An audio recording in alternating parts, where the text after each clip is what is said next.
अरे मुझे बताइए ना, बंगाल में 1972 के बाद आपकी सरकार क्यों नहीं आई? करना चाहता हूं मैं। बांग्लादेश का निर्माण भी 1972 में हुआ, जिसके घुसपैठियों की हम बात करते हैं। बंगाल में उस समय आपके सरकार थी। 77 में जाने के बाद वो सरकार वापस ही नहीं आई। 34 साल लेफ्ट का शासन, यहाँ 15 साल ममता बनर्जी का शासन। आखिर कांग्रेस की ये हालत क्यों हो गई बंगाल में, ये बताइए। 1972 के बाद बंगाल में कांग्रेस क्यों नहीं वापस आया? अगर आपकी नीति इतनी अच्छी थी तो करना है, हमको बात ही नहीं करना है। विभाष जी आ चुके हैं, ठीक है। भारतीय जनता पार्टी का अरे आपसे मैं सवाल पूछ रहा हूं तो आप बोल रहे हैं भारतीय जनता पार्टी। 1972 के बाद क्या कांग्रेस की सरकार बंगाल में आ पाई क्या? नहीं, 1972 के बाद। और आज वहां एक नेता आपके खड़ा होता, आप उसको चुपचाप बैठा देते हो, अधीर रंजन चौधरी जी को। विभाष जी जवाब दीजिएगा। कौन बोला आपको? ठीक है अबू साहब, रुकेंगे आप जरा सर, रुकेंगे अबू साहब। अरे अबू साहब ठहरिए थोड़ा सर, अकेले आप नहीं हैं। अबू साहब संगठन के लिए रोज हर रोज कार्यक्रम कर रहे हैं। विभाष जी अब बताइए, चौधरी को बता दिया। अब बताइए क्या करूं मैं? आपका जवाब कैसे लूं? आपका जवाब कैसे लूं मैं? जी बोलिएगा विभाष जी। जी क्वेश्चन क्या था? कनेक्शन बहुत कुछ मिस आउट कर गए विभाष जी, आप बीच में बहुत कुछ मिस आउट कर गए। आ रही है अभी आपको मेरी आवाज क्लियर आ रही है? जी ठीक है। अब टाइमर जरा इनका विभाष जी का दोबारा से रख देंगे। मुझे सिर्फ इतना बता दीजिए कि जैसे बीजेपी की स्ट्रैटेजी हर राज्य में दिख रही है, अगर इसी सक्सेस रेट के साथ बीजेपी चलती रही, और आपको याद होगा बिहार में नतीजे आए थे उसी दिन कह दिया था नेक्स्ट वेस्ट बंगाल, तो क्या लेकर चलिएगा कि बीजेपी को रोक सकेंगे?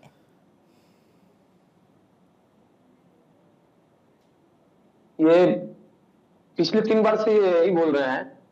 बिहार के इलेक्शन के बाद ही बंगाल का इलेक्शन होता है। पिछले 3 बार से यही बोल रहे हैं। 11 में भी बोले थे, 15 में भी, 16 में भी बोले थे, 21 में भी बोले थे। हमारा मुद्दा सिर्फ और सिर्फ जनता का उन्नति है और विकास करना है, जो हमने बखूबी किया है 5 सालों में। और उसी काम को लेकर जनता के घर घर जाएंगे, उसी के ऊपर वोट मांगेगा। जनता फिर से देखेगा 26 में एक बार फिर से ममता बनर्जी को मुख्यमंत्री के रूप में गद्दी पे बैठाएगी। ठीक है विभाष साहब, अभी तो लो एनर्जी ठीक है, आगे मत रखिएगा।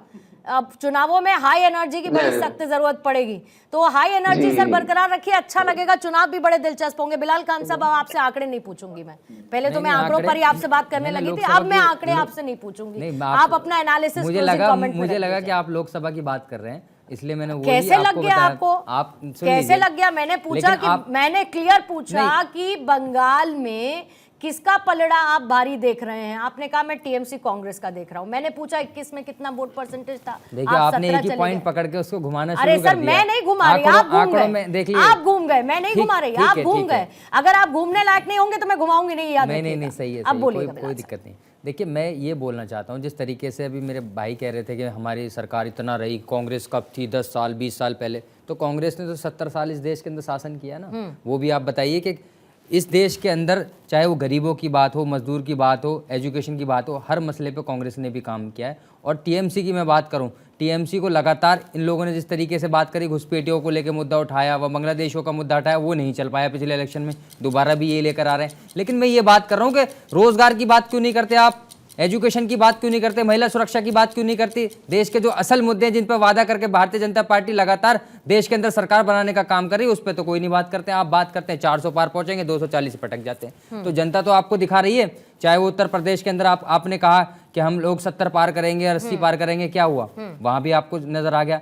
अरे अभी धीरे धीरे देख लीजिए, कहीं जहां जहां आप लोगों की भारतीय जनता पार्टी की सीट कम हो रही है वहां भी एक्सेप्ट करिए। हार जीत तो एक वो होता है, आज इसकी सरकार है कांग्रेस की, पिछले 75 साल भी रही है, लेकिन एक टाइम पे भाजपा के भी 2 MP थे, ये भी इनको भूलना नहीं चाहिए। किसी को भी अकड़ नहीं करना चाहिए। जनता सिखा देती है, जनता ही मालिक है, जनता ही जवाब देती है, चाहे वो कोई भी मुद्दा हो। जनता से बढ़कर कुछ नहीं है। अगर जनता के मुद्दों को आप नहीं उठाएंगे, जनता से जो वादे करें उसको पूरे नहीं करेंगे, तो आप इधर उधर की बात करते रहिए, कोई फैसला नहीं है। बिलाल भाई 240 जो है 99 से छोटा होता है, इस चश्मे को उतार दीजिए और फिर डिबेट में आइए। और मैं आपको एक बात और स्पष्ट बता रहा हूं, कहते हैं एजुकेशन की बात कीजिए, रोजगार की बात कीजिए, 6,895 कंपनियां भागी टीएमसी के राज में। हमारे एमएलए मदना हाट से मनोज तिग्गा होते थे नॉर्थ बंगाल से, उस समय 3 ही 2 एमएलए होते थे, आज 70 पे हम हर समय प्रोग्रेस कर रहे हैं। और जहां हारते हैं वो एनालिसिस करते हैं, खुद के प्रदेश अध्यक्ष जो आपके नेता वो भ्रष्टाचार में फंसे थे, बताइए आप पैसे लेते पकड़े गए